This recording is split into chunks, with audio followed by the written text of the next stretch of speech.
오늘 언약의 가정을 향한 하나님의 신실한 은혜라는 제목으로 말씀 증거하도록 하겠습니다. 우리 사랑하는 어린이 친구들 여기들 다 있지만 목사님은 전도사님보다도 설교를 짧게 오늘 할 거예요. 그래서 한 20분이면 끝날 거니까 여러분이 집중해가지고 잠깐 들어주시면 좋겠습니다.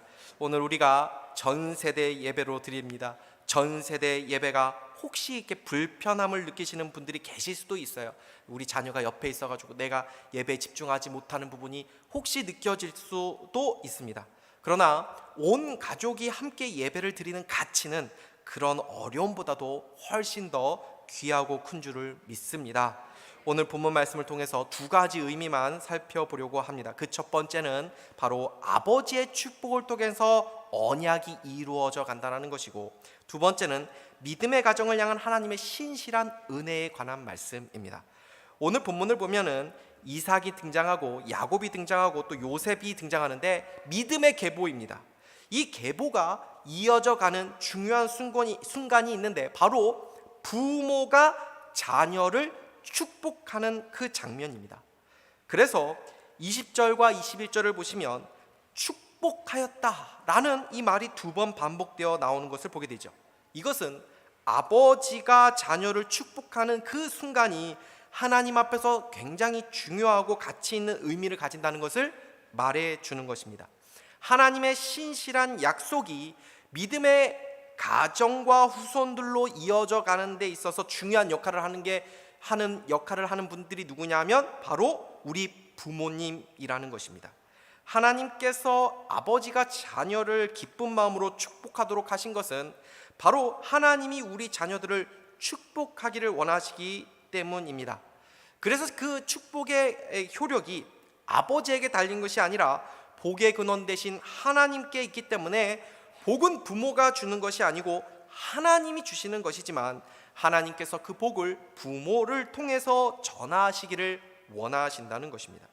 그래서 부모가 자녀의 신앙을 위해서 기도할 때 믿음의 이 계승이 이루어지 가는 것이고, 그 부모가 그 믿음의 계승을 위해서 기도할 때에 하나님은 그 어떤 기도보다도 더 기쁘게 받으신다라는 것입니다. 신앙의 대를 이어가는 데 있어서 부모의 역할, 특별히 아버지의 역할은 참 중요합니다. 세상의 부모님들은 부모의 역할을 어떻게 생각합니까? 가장 대표적으로 내가 처자식을 먹여 살려야 되는구나 하는 어떤 육신적인 필요를 채워줘야 된다라는 이 경제적인 책임감을 가장 먼저 생각하는 것입니다. 그러나 성경은 아버지의 역할을 경제적인 부분을 채워주는 것만으로 말하지 않습니다. 성경에서 말하는 아버지의 가장 중요한 역할은 영적인 리더의 역할입니다. 그래서 존 파이퍼 목사님은 아버지가 가정에서 맡는 그 임무를 네 가지로 말했는데 이렇게 네 가지를 말했습니다. 첫 번째는 물질적인 공급, 이 경제적인 부분이죠. 그것을 얘기한 것이고, 두 번째는 영적인 공급입니다. 이게 무엇입니까? 하나님의 말씀을 가르치고 하나님의 말씀으로 양육하고 하나님의 말씀으로 지도하는 그 영적인 공급을 말하는 것입니다. 그리고 세 번째는 물리적인 보호죠. 이제 예전이나 지금이나 이 아버지는 또 육신적으로 가장 집에서 힘이 세니까 그 적이나 자연재해나 질병으로부터 이제 지키는 역할, 이것을 말하는 것입니다. 그리고 마지막은 무엇입니까? 영적인 보호, 물리적인 보호뿐만이 아니라 영적인 보호, 즉 기도와 말씀의 훈계를 통해서 어떤 특정한 영향력이 이 집안에 들어오지 않도록, 세상의 가치관이 집안에 들어오지 못하도록 막는 역할을 하는 것도 아버지의 역할이다라고 말했습니다. 그러니까 네 가지가 쉽게 구분이 되시죠? 물리적인 필요 공급, 그리고 영적인 필요 공급, 물리적인 보호, 그리고 영적인 보호.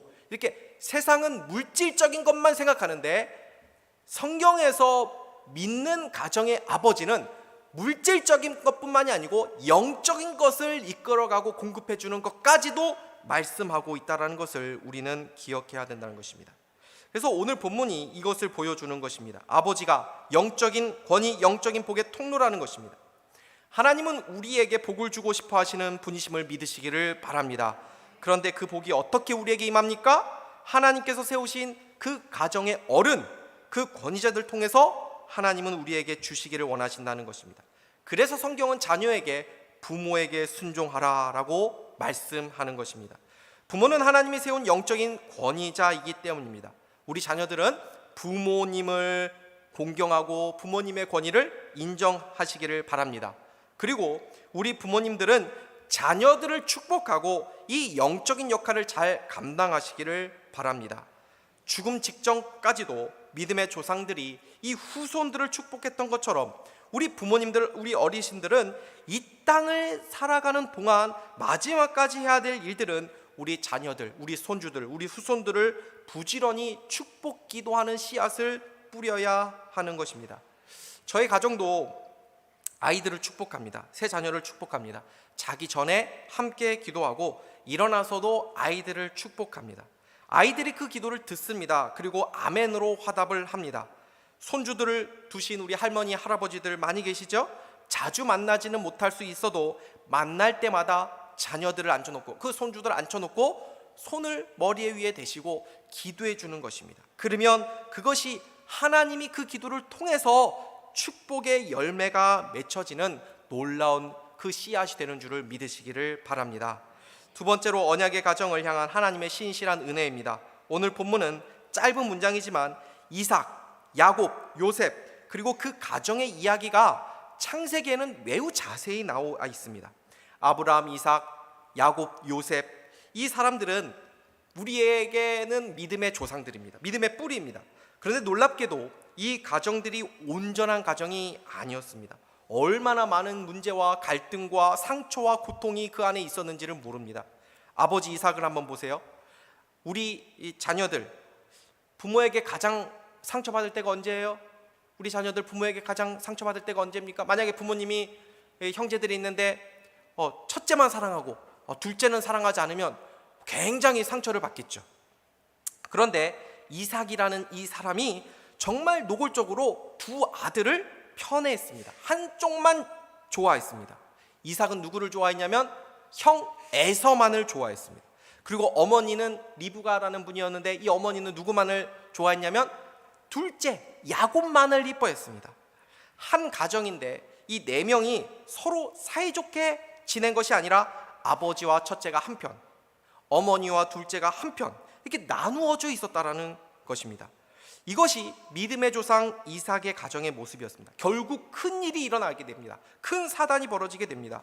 이삭이 노년에 이제 유언과 같은 중요한 축복 기도를 해주려고 하는데 첫째 아들을 좋아하니까 첫째 아들 에서를 불러가지고 축복해 주려고 합니다. 그때 어머니가 그것을 눈치채고 야곱 둘째 아들을 불러가지고 야, 형은 털이 많잖아. 그런데 아버지는 지금 눈이 어두워가지고 잘 분별을 못해. 그러니까 눈이 어두우니까 네가 짐승의 털로 그냥 변장을 해가지고 형처럼 아버지를 속이면서 축복 기도를 대신 받아라. 이렇게 코치를 해줍니다. 그래가지고 아버지가 결국 속아가지고 둘째 야곱을 이 첫째 에서라고 생각하고 축복을 해주죠. 나중에 에서가 그 사실을 알고 분노하게 됩니다. 그래서 내가 이 동생을 내가 죽일 것이다 라고 막 그렇게 분노를 하게 됩니다. 그래서 어머니는 그걸 알고 둘째 야곱을 도망가게 합니다. 결국 집안이 그냥 나눠지고 분열되고 맙니다. 우리가 가정을 생각하면 어떤 생각이 듭니까? 행복한 가정입니까? 우리 자녀들 명절 좋아요? 예상치 못한 대답인데 우리 자녀들도 명절 싫어하는군요. 우리 어른들도 별로 안 좋아해요. 우리 어른들은 왜 명절을 별로 안 좋아하냐면 가정이 막 화목하기만 하지가 않을 때가 많이 있기 때문에 그런 거예요. 어쩌면 가정에서 행복을 누리는 사람보다 가정에서 상처와 고통을 겪으며 살아가는 사람이 더 많을 것입니다. 남이면은 저 사람 안 보면 되지 이렇게 하면 그만인데 가정은 안 볼 수가 없는 겁니다. 그래서 누군가는 뭐라고 얘기했냐면 각자의 가정에는 저마다 짊어져야 될 십자가가 다 있다. 이런 말을 남기기도 했습니다. 우리 어린 자녀들은 가정이 고통이다라는 것 이해가 안 될 수도 있어요. 우리 부모님들이 너무 좋을 수도 있지 않겠습니까? 그런데 여러분의 부모님은 좋을 수가 있지만 한번 형제들이 있는 우리 자녀들 한번 생각해 보세요. 형제들 생각하면 어때요? 형제들 동생 생각하면 어때요? 형 생각하면 어때요? 고통이죠. 맞아요. 형제들 보면은 서로 이렇게 다툴 때가 얼마나 많이 있습니까? 야곱은 편애하는 아버지 이삭에게 상처를 받으며 자라나게 됩니다. 그런데 야곱이 나중에 그 아버지, 그 증오하는 아버지를 그대로 따라하게 돼요. 그래서 이 야곱도 한 아이들, 몇몇 자녀들만 사랑해요. 특별히 누구를 사랑했냐면 막내 이제에서 두 번째 되는 이 요셉을 사랑합니다. 요셉만 너무 좋아하니까 다른 형들이 요셉을 시기하고 미워하게 돼요. 그래서 결국 형들이 요셉을 어떻게 하게 되냐면 팔아버립니다. 노예로 팔아버려요. 그래서 판 다음에 아버지 야곱에게는 뭐라고 얘기하냐면은 아유 짐승에게 잡혀가지고 이 요셉이 죽었습니다라고 아버지를 또 속이게 됩니다. 이러한 가정이 어떻게 믿음의 조상의 가정이라고 우리가 말할 수 있겠습니까?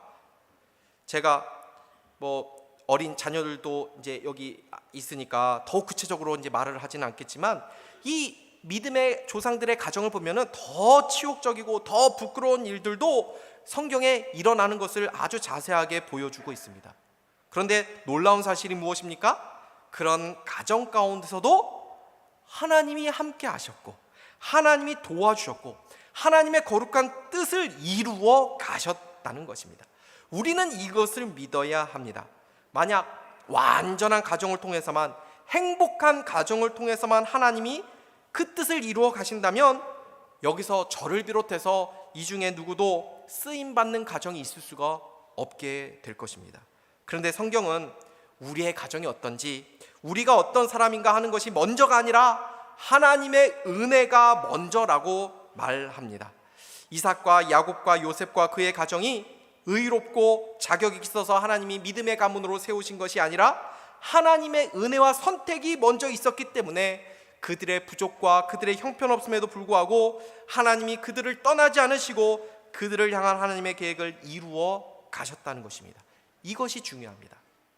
우리는 우리의 부모님이 완전하기를 바랍니다. 우리의 부모님은 공평해야 돼. 우리의 부모님은 나는 거짓말해도 우리의 부모님은 거짓말 하시면 안 돼. 우리의 부모님은 의로워야 돼. 정의로워야 돼 라고 생각을 합니다. 그리고 우리 부모님이 만약 내가 공경할 만한 그런 부모님이 아니고 나에게 상처를 주고 내 가정이 불행하다면 내 인생도 불행한 인생이라고, 내 인생도 망한 인생이라고, 내 인생도 소망이 없다고, 우리 아버지 때문에 우리 부모님 때문에 나도 불행한 것이라고 그렇게 생각을 하는 경우들이 많이 있습니다. 그런데 잘못된 생각이라는 것입니다. 우리는 가정을 나에게 행복을 주는 근원으로 생각하고 있는 것입니다. 근데 그것이 아닙니다. 우리의 가정은 여러분 기억하십시오. 우리의 구원자가 아닙니다. 우리의 행복의 근원이 아니라는 것입니다. 어떤 청년은 가정을 자신의 행복을 이루는 도구로 생각하는 사람들이 있습니다. 그래서 내가 좋은 남자 만나면, 내가 좋은 자매 만나면, 내가 그래서 행복한 가정을 이루면 나는 지금의 불행에서 벗어날 수 있을 거라고 기대하는 청년들도 있습니다. 그게 무엇입니까? 가정을 구원자로 생각하는 것입니다. 그런데 기억하십시오. 우리의 가정은 우리를 구원하는 구원자가 아니라는 것입니다. 행복의 근원이 아닙니다. 우리의 가정은 사랑의 대상이고 사명의 대상입니다. 우리의 가정은 가장 치열한 영적인 전쟁터입니다. 여러분의 배우자는, 여러분의 부모님들은, 여러분의 자녀들은 여러분을 구원하지 못합니다. 여러분에게 참된 기쁨과 행복을 주지 못합니다. 그러므로 거기서 행복을 찾으려고 애쓰지 마십시오. 거기서 여러분의 기쁨과 행복을 찾으려고 한다면 죄송스럽게도 실망하게 될 것입니다. 오늘 이삭, 야곱, 요셉을 보시면 가정이 구원자가 아님을 알게 됩니다. 그들의 구원자는 누구입니까? 그들을 친히 인도하시고 그들의 친히 아버지가 되시는 하나님이십니다. 야곱은 형을 피해서 도망칩니다. 고와 같은 삶을 살아갑니다. 그러나 하나님은 야곱의 하나님이 되어 주셨습니다. 그래서 친히 야곱을 인도해 주시고 그를 믿음의 조상으로 결국 만들어내십니다. 요셉 보십시오. 요셉도 고아와 같은 삶을 살았습니다. 일찍부터 형들에게 팔려서 노예로 가가지고 거기서 혼자 살아갑니다. 그런데 하나님은 요셉과 함께해 주십니다. 요셉의 하나님이 되셔서 요셉의 삶을 인도하시고 결국 요셉에 대한 하나님의 놀라운 계획을 이루어 가십니다. 오늘 읽은 본문 다음에 누가 등장하는지 아십니까? 모세가 나옵니다. 이 모세도 고와 같은 삶을 살았습니다. 아기 때부터 부모를 떠나서 살아갔습니다. 그러나 하나님은 모세에 대한 놀라운 계획을 가지고 계셨고 모세와 평생 함께해 주십니다. 보십시오. 놀랍게도 하나님께 쓰임받은 위대한 사람들은 모두 원하던 원치 않던 부모에게 버림받은 인생을 살았습니다. 시편 27편 10절 말씀 한번 읽어보도록 하겠습니다. 시작. 내 부모는 나를 버렸으나 여호와는 나를 영접하시리다. 아멘. 누구의 고백입니까? 다윗의 고백입니다. 다니엘, 사무엘, 다윗, 모든 우리의 위대한 믿음의 사람들이 다 어린 시절 부모에게 버림받았습니다. 부모에게 온전한 사랑을 받지 못했다라는 것입니다. 그러나 그들의 인생이 망했습니까? 아닙니다. 역기능의 가정이라고 내 부모에게 사랑을 받기는커녕 내가 상처만 받고 자라났다고 해서 내 인생이 망하는 것이 아니다라는 것입니다. 놀랍게도 그런데 어떤 사람보다도 부모에게 큰 상처와 버림받은 분이 계십니다. 누구입니까? 바로 우리 예수님입니다. 그분은 하나님이 계신 하나님의 나라에서 버림을 받으셨습니다. 그리고 십자가에서 뭐라고 말씀하셨냐면 엘리 엘리 라마 사박다니, 나의 하나님 어찌하여 나를 버리셨습니까? 예수님은 우리를 하나님의 자녀가 되도록 하기 위해서 참 아버지이신 하나님에게 버림을 받으신 것입니다. 그래서 우리는 더 이상 버림받지 않아도 됩니다. 부모의 사랑은 온전하지 않아도 온전한 사랑을 우리는 받을 수 있는 것입니다. 아무리 우리 가정이 상처투성이고 망가진 가정이라고 해도 우리는 망가지지 않는다는 것을 기억하시기 바랍니다. 하나님이 우리의 부모님이 되어주셔서 우리에게 가장 온전하고 완전한 사랑을 베풀어 주시고 우리의 삶을 인도하시기 때문입니다.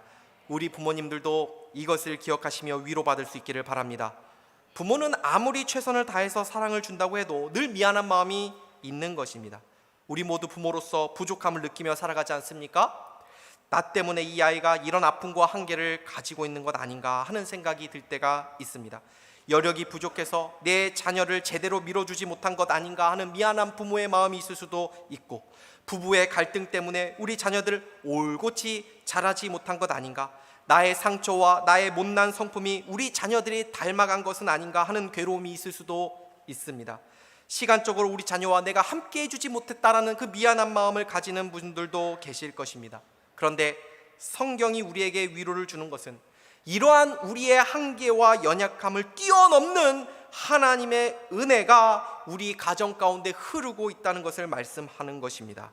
우리의 계획과 뜻과 하나님의 인도하심은 반드시 이루어진다라는 것입니다. 우리의 연약함과 우리의 모자람 때문에 하나님의 뜻이 꺾이지 않는다는 것입니다. 이것은 우리가 잘나서가 아니라 바로 우리의 가정이 예수 안에 있기 때문에 그렇습니다. 말씀을 맺겠습니다. 우리의 가정이 고통일 수 있지요. 그러나 동시에 성경은 우리의 가정이 복이라고 말씀합니다. 그것은 우리의 가정 가운데 하나님이 계시고 우리의 가정의 머리가 예수님이시기 때문에 그런 것입니다. 그러므로 이 복된 주를 맞이하여 우리가 함께 바라보아야 될 것은 깨어지고 상하고 여기저기 상처투성이의 우리 가정의 현재의 모습이 아닙니다. 우리의 참부모가 되시고 우리의 참소망이 되시는 예수 그리스도를 바라보는 것입니다. 우리의 가정을 생각하면 마음이 무겁고 짓눌리는 것이 있을 수 있을지 모르겠습니다. 아직 예수 믿지 않는 우리 남편, 또 우리의 자녀들, 그 생각에 마음이 짓눌릴 수도 있고, 또 관계의 문제 때문일 수도 있고, 여러 가지 또 풀려지지 않는 문제들이 있을 수 있기 때문입니다.